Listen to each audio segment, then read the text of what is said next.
Hi guys, welcome to my channel. मैं मीतू आज बहुत ही सुंदर कथा लेकर के आई हूँ जो कि शिव गुरु की चर्चा है। सावन के पावन महीने में मेरे जितने भी व्यूवर्स हैं उनको ढेर सारे बधाइयाँ एवं शुभकामनाएं। भगवान भोले सदा अपना दया कृपा बना करके रखे, आप लोग खुश रहे, स्वस्थ रहे, मस्त रहे। ये ऐसी कथा है कि एक भूखे जो औरत को बच्चा हुआ था, 3 दिन से भूखी थी, तड़प रही थी, और कैसे एक नई नवेल दुल्हन ने खाना खिलाई उसको, और वो कैसा अखंड सौभाग्य के वरदान थी दी। जो दुल्हन आई थी ऐसा अखंड सौभाग्य का वरदान देती कि उसका जो दुर्भाग्य था सो सौभाग्य में बदल गया। ऐसा ही है ये शिव गुरु की कथा, जो कि मैं ज़्यादा ना देर करते हुए मैं कथा को शुरू कर रही हूँ। आप लोग को अच्छा लगेगा अगर तो मेरे इस वीडियो को लाइक करिएगा, शेयर करिएगा, सब्सक्राइब करिएगा और कमेंट करके बताइएगा कि ये चर्चा कैसा लगा। क्योंकि दोस्तों कल युग में 3 ही चीज़ है, श्रवण, चिंतन और मनन। उसी से महादेव ज़्यादा खुश रहते हैं। उनका चर्चा जितना ही सुना जाता है उतना ही महादेव खुश रहते हैं और अपना दया कृपा बरसाते हैं। सो ज़्यादा न देर करते हुए मैं चर्चा को अब शुरू कर रही हूँ। एक लड़का था जो प्रायः ही पढ़ने में बहुत तेज था। प्रायः ही जा कर के शिव मंदिर में बैठा करता था। सुबह से अपना सारे काम धंधा करता, पढ़ता, लिखता, और जब भी उसको टाइम मिलता तो जा कर के वो शिव मंदिर के पाया पर बैठा करता था। एक दिन का बात हुआ कि उसके सामने शाम का समय था और एक लड़का आकर के बोला कि दोस्त आप कहाँ से आए हैं। से ये बोला कि मेरा तो घर यहीं पर है। ये लड़का बोला कि मेरा घर तो यहीं बगल में है, आप बताइए आप कहाँ से आए हैं। तो वो लड़का बोला कि मैं यमलोक से आया हूँ। तब लड़का सोचने लगा कि यमलोक से ये लड़का कैसे यहाँ पर आ गया, हमसे दोस्त का के बात कर रहा है। तो लड़का बोला कि बताइए जब आप यमलोक से आए हैं तो बताइए कि मुझे कितना दिन का आयु है और कितना दिन मुझे जीना है, और पढ़ लिख के बैठा हूँ मैं, मेरा नौकरी होगा या नहीं होगा, से जाकर के आप पूछ करके आइएगा। यमराज को सब पता रहता है कि लड़का बोला कि ठीक, अपना नाम और गोत्र बता दीजिए, मैं कल जाऊंगा और ज़रूर ही पूछ करके आऊँगा। लड़का गया शाम को। सुबह में फिर गया यमराज के पास और बोला कि से मुझको बताइएगा कृपा की यम देवता, आप बताइएगा मेरा एक दोस्त है, उसका नाम और गोत्र बताया और पूछा कि बताइए तो उसको कितना दिन आयु है, कितना दिन वो बचेगा, उसका नौकरी होगा या नहीं होगा। यमराज बोले कि उसका आयु बहुत ही कम है, उसका नौकरी तो होगा, लेकिन नौकरी जब लगेगा उसका जाएगा, 2 दिन 4 दिन 10 दिन महीना दिन नौकरी करेगा, उसी के बाइक के नीचे नाग आ जाएगा और नाग उसका बाइक से टकरा करके मर जाएगा। नागिन उसको शराप देगी और बोलेगी कि तुम जैसे मेरा जोड़ी बिछड़ाई तुम्हारा भी जोड़ी बिछुड़ जाएगा, और सुहाग रात के दिन ही वो मर जाएगा। अपने पत्नी के पास जाने से पहले ही यह लड़का मर जाएगा। लड़का ये बात सुन, यमराज ने बता दिया लड़का को। लड़का ये बात सुना और आकर के अपने दोस्त को बोला कि दोस्त एक खबर कहने में भी हमको अच्छा नहीं लग रहा है, ऐसा ऐसा यमराज बोला है। से बोला है कि शादी होगा उसी दिन, सुहाग रात के दिन ही तुम्हारा दोस्त मर जाएगा, नौकरी तो लगेगा। दोस्त को ना खुशी हुआ और ना गम हुआ।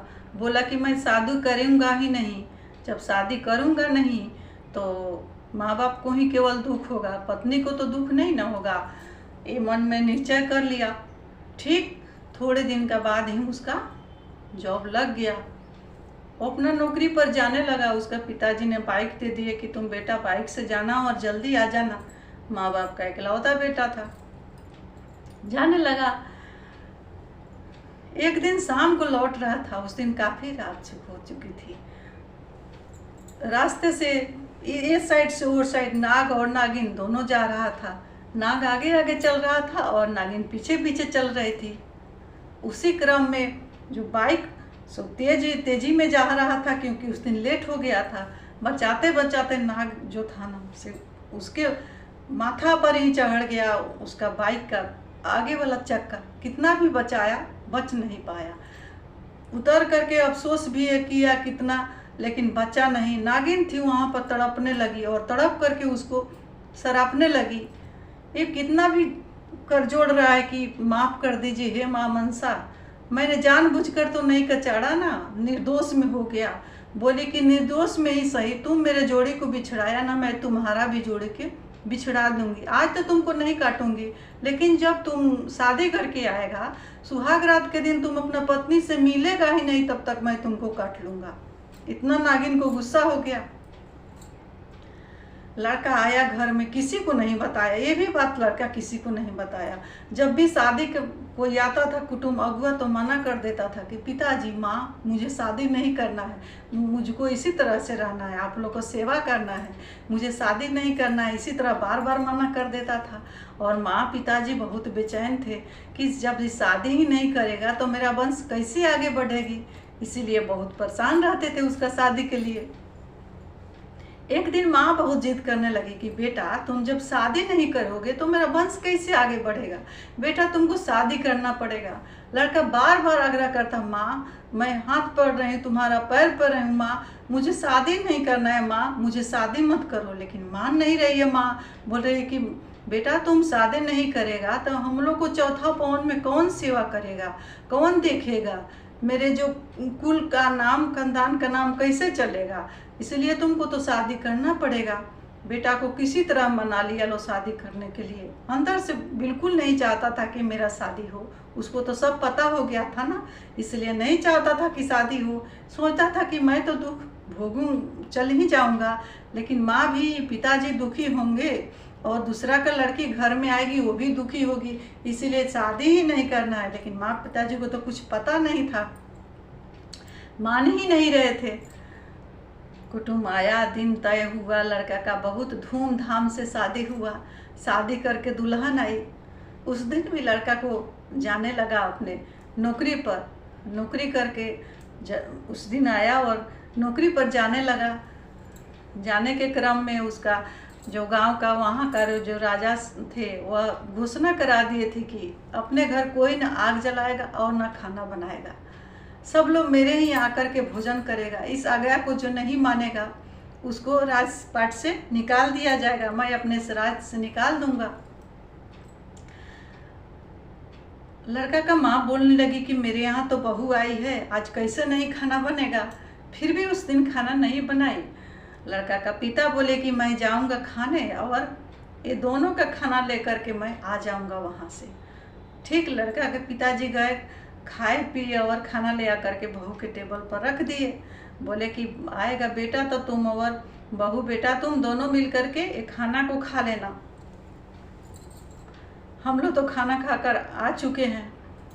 बहू ने खाना उसी तरह ढक के रख दी और इंतजार कर रही थी कि मेरा पति आएंगे तो मैं पति के साथ ही खाना को खाऊंगी। इधर नागिन सोची कि वो लड़का का तो अब शादी हो गया है, आज मैं जा रहा हूँ, उसको तो जरूर ही हमको ढसना है। मेरा जोड़ी को बिछड़ा है तो उसको मैं जोड़ी को बिछड़ाऊंगी। ऐसा सोच करके नागिन आ करके उसके सीढ़ी पर आकर के बैठ गई थी। वो वहाँ पर तो वचन दी थी कि मैं तुमको पत्नी के घर में तुम्हारे जाना ही नहीं दूंगा। सीढ़ी पर आकर के चुपचाप बैठ गई थी। संजोग का बात देखिए कि उस नगर में एक तेली था, वो बहुत ही गरीब था और उसको बचपन में ही उसका पत्नी मर चुकी थी। उसको बेटी का जैसे जन्म हुआ इधर उसका पत्नी का मृत्यु हो गया। बेटी को पोस पाल के बड़ा किया, बड़ा करने के बाद शादी किया। शादी करके अपना ससुराल में गई तो वहाँ से जब उसको बच्चा होने वाला था, वहाँ कोई उसको नहीं मानता था, जानता था। वो अपने पिता के पास ही आकर के रहने लगी और उसको जब बच्चा हुआ तो ऐसा था कि उसको खाना बना करके भी कोई देने वाला नहीं था और जो पिता था सो बहुत ही निर्धन था। राजा के यहाँ जा करके अनजान बस वो खाना खा लिया, लेकिन अपने बेटी के लिए खाना लेकर के नहीं आया। बेटी भूख से तड़प रही है, बोली कि पिताजी आपने खाना खा लिया और मेरे लिए खाना लेकर के नहीं आया। मैं ये बच्चा को ही खा जाऊंगी जब तक मैं खाना आप नहीं खिलाइएगा, नहीं तो मेरा दम निकल जाएगा। इस तरह से अगर मैं बच्चा खा जाऊंगी, हमको खाना खिलाइए, नहीं तो बच्चा खा जाऊंगी, खाना खिलाइए। इस तरह से पूरा चिल्लाने लगी, पूरा दहाड़ने लगी, उसको इतना भूख लगा हुआ था। पिताजी से सो बहुत परेशान हो गए। वापस वो फिर राजा के यहाँ गए, जहाँ की राजा के यहाँ पूरा राज का ही खाना बना हुआ था, भंडारा लगा हुआ था। वहाँ पर गए तो पूरा खाना समाप्त हो चुका था, कुछ भी नहीं था खाने के लिए। निराश होकर के लौट के आए। फिर सोचे कि जा रहे हैं पड़ोस में, उनके यहाँ शादी हुआ है, कुछ भी तो बचा होगा जो मिल जाएगा खाने के लिए, तो मेरी बेटी खा लेगी, नहीं तो ये बच्चा को ही खा जाएगी, नहीं तो इसका दम ही टूट जाएगा। अब मैं क्या करूं? इस तरह से गए पड़ोस में, बोले कि से आप लोग कुछ भी हो इतना तो दे दीजिए, मेरी बेटी को बहुत भूख लगा हुआ है। वो बोल रहे हैं कि मैं अपने बच्चे को ही खा जाऊंगी, नहीं तो मुझको कुछ खाने के लिए दीजिए। लड़का को पिता जो सुने तो अफसोस करने लगे कि मेरे यहाँ भी तो आज राजा का आ गया था तो खाना नहीं बना है, हम लोग तो खा पी करके आ गए हैं, लेकिन बहू के लिए खाना रखा हुआ है। जा कर के देखता हूँ खाना खाई है कि अभी रखा ही हुआ है। उस दिन लड़का को लेट हो गया था आने में, रात को 12 बज चुका था। बहू उसी तरह बैठ करके खाना ढकी हुए थे और इंतजार कर रही थी अपने पति का खाना, खाई नहीं थी। गए लड़का के पिता और बोले कि बहू बोली कहिए पिताजी क्या बात है, आप खाना खा चुकी हैं क्या? बोली नहीं पिताजी, मैं अभी खाना नहीं खाई हूँ, मैं तो इंतजार कर रही हूँ अपने पति का, आएंगे कि साथ ही हम लोग एक साथ ही बैठ के खाना खाएंगे, इसीलिए मैंने खाना को ढक करके रखी हूँ। बोले कि बेटा जानती हो, एक पड़ोस में एक लड़की को बच्चा हुआ है, वो 3 दिन से भूखी हुई है, खाना नहीं खाई है और सोच रही है कि खाना नहीं मिलेगा, तो बार बार चिल्ला रही है, दहाड़ रही है, कह रही है कि खाना नहीं मिलेगा तो मैं अपने बच्चे को ही खा जाऊंगी। लड़की भी सुनी तो उसको दया आ गया, बोली कि मैं नहीं खाऊंगी तो मेरा क्या होगा, रात भर का तो ही बात है, मर तो नहीं जाएंगी, पति भी नहीं खाएगा तो चलेगा, लेकिन उसको खाना देना बहुत ज़रूरी है। बोली कि पिताजी ये आप खाना ले जाइए, दे आइए उनके यहाँ जिनके लड़की को बच्चा हुआ है, वो 3 दिन से भूखी है, चिल्ला रही है, दहाड़ रही है। लड़के के पिता ने खाना उठाया और ले जाकर के पड़ोस में दे दिया। बोला कि अपने बच्ची को खिलाइए और उसका जान को बचाइए। खाना पा करके जो लड़के के पिता था सो बहुत आशीर्वाद देने लगा कि जाइए, आपका जो बेटा है ये वो बेटा से अमर होकर के रहेगा, उसको कभी भी कोई बाधा संकट काल सर्प कुछ भी नहीं छू सकता है, वो अजर अमर होकर के रहेगा। मेरे बेटी को आज खाना नहीं मिलता तो कि अपने मर जाती, नहीं तो अपने बच्चे को खा जाती। आप 2 जान को बचा दिए हैं, इसीलिए जाइए, अब सदा सुखी रहिए। इस तरह करके खाना को ले गए। जब बेटी के पास रखे तो बेटी भी आशीर्वाद देने लगी, बोली कि जो अपने आगे के थाल लेकर के मेरे सामने रखी है वो सदा सुहागन रहे, उसका सुहाग अखंड रहे। इसी तरह से आशीर्वाद भी देने लगी। वो लड़की आशीर्वाद दी, तब तक नागिन यहाँ पर बैठकर सब देख रही है। तो माँ मनसा है, उनको तो सब पता है, सब देख रही है कि मैं यहाँ पर काटने के लिए बैठी हूँ। इतना पुण्यात्मा ये जो लड़की आ गई है, सो या तो अपना आगा का खाना ले करके भेज दी और वहाँ से इसको आशीर्वाद मिल गया। उसका पिता भी आशीर्वाद दे दिया, लड़के भी आशीर्वाद दे दी, अखंड सौभाग्य का आशीर्वाद दे दी। पिता भी आशीर्वाद दे दिया कि तुम्हारा पुत्र अखंड रहेगा, अमर रहेगा, तुम्हारा पुत्र वंशज बढ़ते रहेगा चलते। अब मैं उसको काटूं तो कैसे काटूं, और काटना ठीक भी नहीं रहेगा। इस धरती पर इसी तरह का लोग का जरूरी है, इसी तरह का मनुष्य का जरूरी हो है, जिसके दिल में दया माया करुणा रहे, उसी का ही जरूरी है। आज सृष्टि में अभी बेईमान लोग का कमी नहीं है, बेईमानी से ही भरा हुआ है सारा सृष्टि। किसी के दिल में ना करुणा है ना दया है, सब लोग अपने अपने फेरे में लगे हुए हैं। लेकिन इतना बड़ा जो काम कर दी, अपने भूखे पति को अपने खुद भूखे रह करके उसका जान बचाई, उसका बच्चे को जान बचाई, उसका अखंड सौभाग्य भी बच गया। यही कथा का सार है दोस्तों, कि दिल में दया करुणा रखिएगा तो खुद महादेव दया करेंगे, कृपा करेंगे, करुणा करेंगे। मेरे महादेव तो दया के सागर हैं। कैसे उस जो शादी सुहागन थी, नई आई थी, उसका सौभाग्य लौटा दी नागिन, उसी तरह हम लोग को दिन दुखी की सेवा करना चाहिए। कोई भी आ जाए दरवाजे से उसको ऐसे नहीं जाना देना चाहिए। भूखे को भोजन कराना चाहिए, प्यासे को पानी पिलाना चाहिए। इससे बड़ा कोई पुण्य नहीं है।